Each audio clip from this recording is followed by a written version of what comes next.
Nous sommes là pour participer à la journée mondiale de l'environnement qui est célébrée chaque année le 15 juin.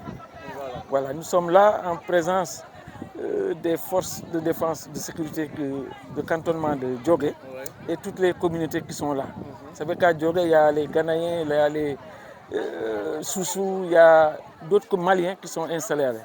Donc eux tous ont pris acte et sont venus massivement pour honorer de leur présence à la journée de l'environnement que nous célébrons aujourd'hui au niveau de Djogé. C'est face aux déchets plastiques, je m'engage.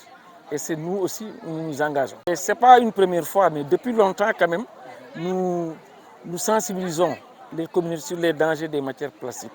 Mais si vous voyez, il y en a moins actuellement. Et nous pensons que la lutte va continuer.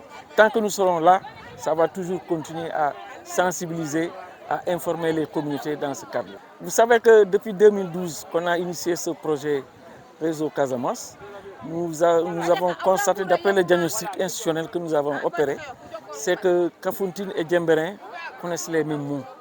Donc une seule commune ne peut pas faire face à ce fléau-là. C'est pourquoi nous avions essayé de voir comment les communes de Kafountine et de Djembéring vont pouvoir conjuguer leurs efforts pour faire face aux défis, surtout dans les régions côtières. Donc on devait passer à la signature de la convention de l'intercommunalité hier.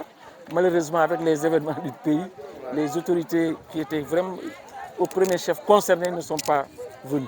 Donc on va remettre dans quelques jours. Je pense que cette cérémonie-là va sceller définitivement le lien entre Kafountine et Djembéring.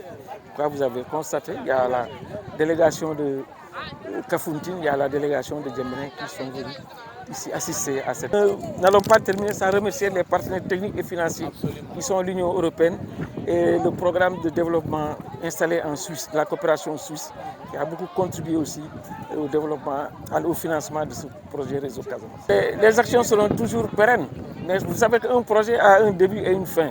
Si on a eu à intégrer les communes, parce que les communes, c'est des structures durables qui sont là.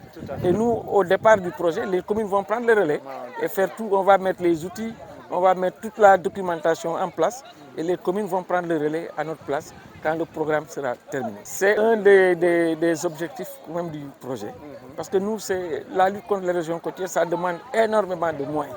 Nous, on est venus en tant qu'alerteurs.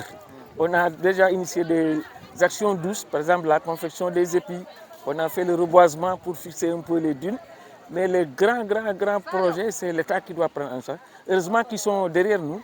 Bientôt, ça va prendre effet. Le grand programme WACA, qui est financé par la Banque mondiale, va bientôt venir pour mettre les grands chantiers au niveau des communes de Djembéring et de Kafountine.